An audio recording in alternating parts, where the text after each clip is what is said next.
प्रमाती बलवदृढम तस्याहं निग्रहम मन्ये आणि वायुरीव दुष्करम असं चंचल मने.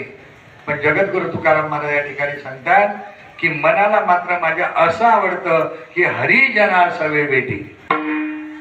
ध्यानात ठेवा, आपल्याही मनाला ध्यास लावा की आपल्याला अशाच माणसांची भेट घेण्याचा प्रयत्न करा की जे हरिजन आहेत, हरीचे भक्त आहेत, हरी ज्यांना आवडतो, आवडे ज्या हरी अंतरापासून, ज्यांच्या अंतःकरणाचा विषय भगवंत आहे, त्यांच्या संगतीत राहा, त्यांची भेट घ्या. लक्षात घ्या, कारण त्यांच्या भेटीत आनंद आहे. ऐका, म्हणून हरिजना सगळे भेटी दुर्लभ आहे ती भेट.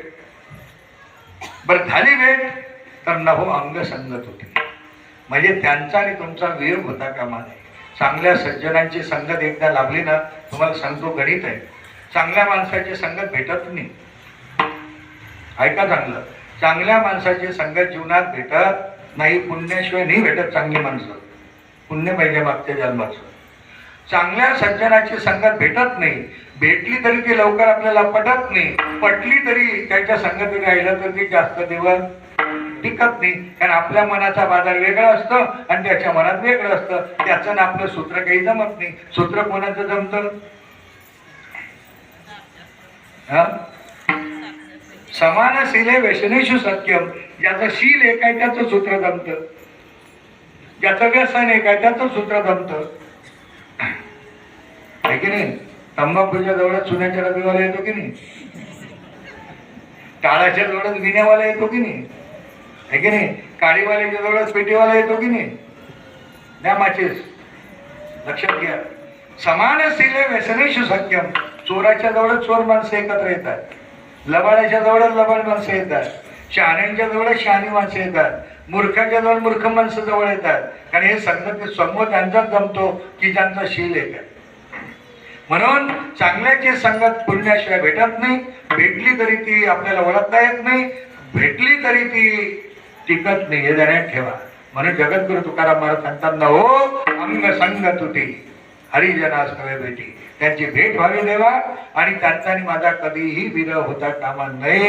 आणि असे संत जे आहेत ते एकदा का मला भेटले, त्यांच्या संगतीमध्ये मी जे राहिलो तर ते काय करतात, तर संत भेटती आजी मज आणि तिने मी झालो चतुर्भुज. ते संत भेटल्याच्या नंतर मी परमात्मा रूप अवस्थेला पोहोचलो. आलिंगन संताची आणि दिव्य झाली माझी काया, माझं शरीर पवित्र बनतं. असं संत संगतीचे अनेक लाभ आहेत. अशा संतांची संगती माझ्या जीवनामध्ये मिळू दे आणि त्या संतांच्या संगतीमध्ये जगू दे. त्या संतांच्या संगतीमध्ये जगणं, या जगण्याला भलं जगणं म्हणतात. नाही तर बाकीचं जगणं पशुपक्ष्यासारखं जगणं आहे. पशुपक्षी काय करतात? येतात, खातात, पितात, विषय सेवन करतात, मौज मजा करतात, कुठे मरतात कळत नाही. लक्षात घ्या, कधी मरतात कळत नाही. माणसाचं तसं नाही. पशुपक्ष्याप्रमाणे जगण्यापेक्षा संतांच्या संगतीमध्ये जगा. आणि संतांच्या संगतीमध्ये जगण्याला भलं जगणं म्हटलेलं आहे.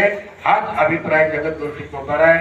अभंगाच्या शेवटच्या चरणात तुका मने जीने